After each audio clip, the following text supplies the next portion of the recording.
Today on Connecticut Yankee Sanity, we'll talk about corruption as practiced by the Democratic leadership. What the ultimate solution is, I don't know, but I can at least comment on how we got to where we are. Before we get into the topic, I want to reassure my Democratic friends and viewers that I know corruption is not unique to the left. The Republicans have their share of scoundrels. The first cabinet officer in U.S. history to do jail time, Albert B. Fall, was indeed a Republican. As Secretary of the Interior, he was at the center of the Teapot Dome scandal and was convicted of accepting bribes. Several of the bigwigs currently under investigation by the Department of Justice for the attempted takedown of the Trump campaign and later Mr. Trump's presidency are Republicans. But the Democrats under Mr. Obama, and now led by Nancy Pelosi and her band of not-so-merry men, deserve credit for taking malfeasance, corruption, and just plain bad faith to new in-your-face levels.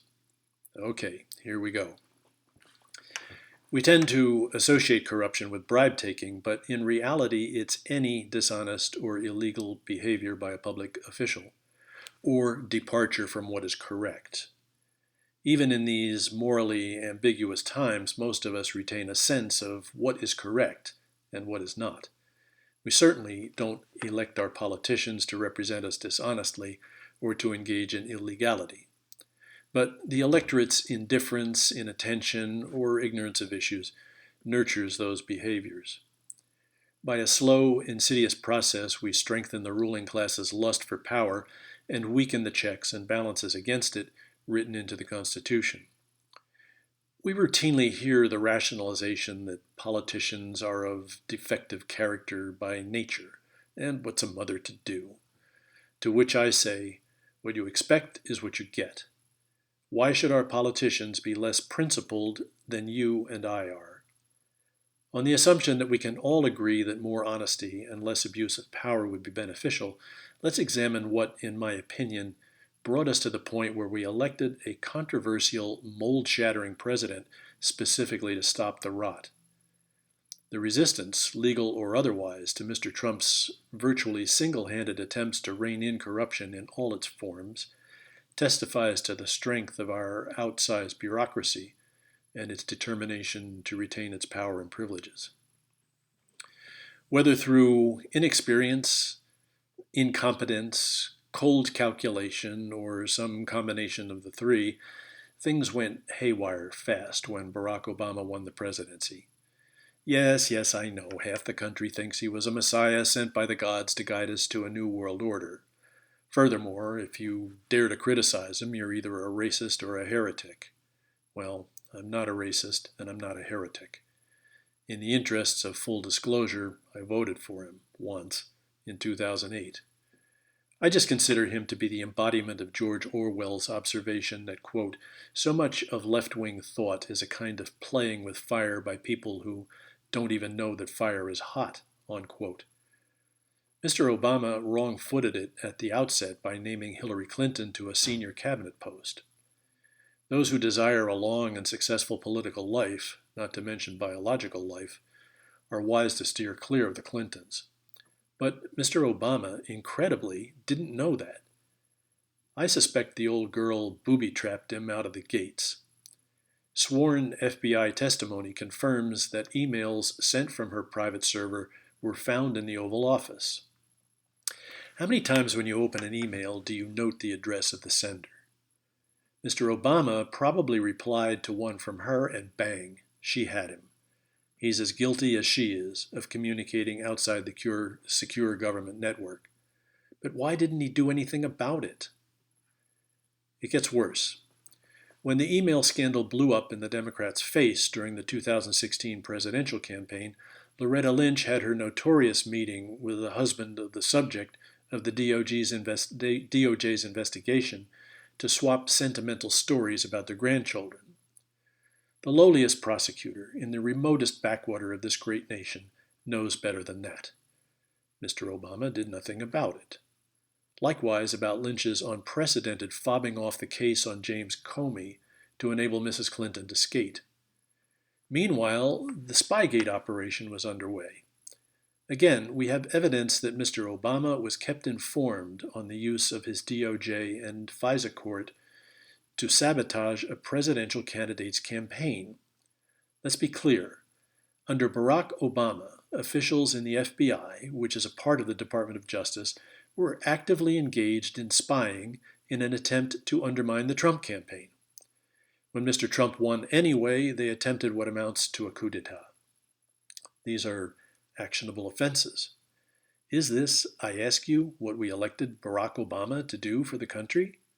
Is it in any sense honest or correct behavior?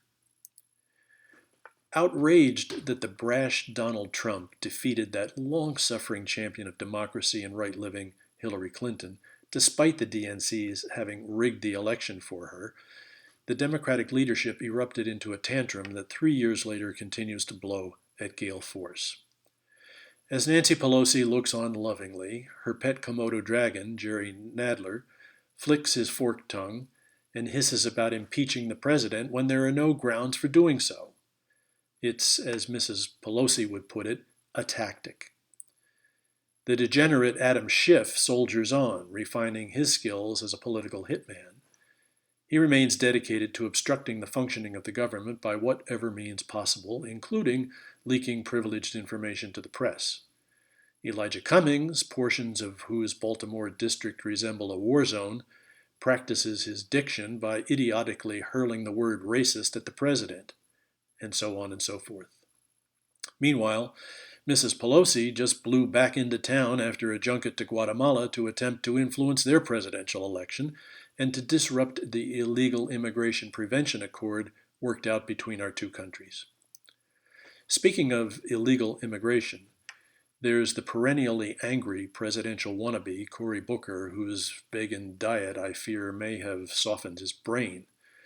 He celebrated last 4th of July in Mexico, coaching fraudulent asylum seekers on how to enter the United States. It was an open act of subversion of President Trump's efforts to secure our border, as Democratic and Republican voters alike want him to do. Was Booker censured for it? Oh, come on. Are any of them? But I feel myself slipping into a rant, so before wrapping up, let's go for a bit of comic relief in the form of the irresistible Ilhan Omar of Socialist Squad fame. On her first day in Congress, she broke a rule established in 1837 and adhered to ever since. Every member shall remain uncovered, it reads, during the sessions of the House. That's it, period. When Bella Abzug in 1971 and Frederica Wilson in 2010 defied the rule, wearing their funny hats, the House doorkeeper made them remove them. But the doorkeeper was evidently in the men's room when Ilhan sashayed in wearing her high-fashion hijab. So Mrs. Pelosi stiffened her back and told the impudent brat to obey the rule and uncover, right? Hell no. She co-sponsored a bill with Omar to allow her to wear it. While the question was being debated, of course, no one dared require Omar to obey the House rule. That would be racism. Again, none of these clowns, from the lowly Omar to the thunderous Maxine Waters, is ever censured, let alone kicked out of the government.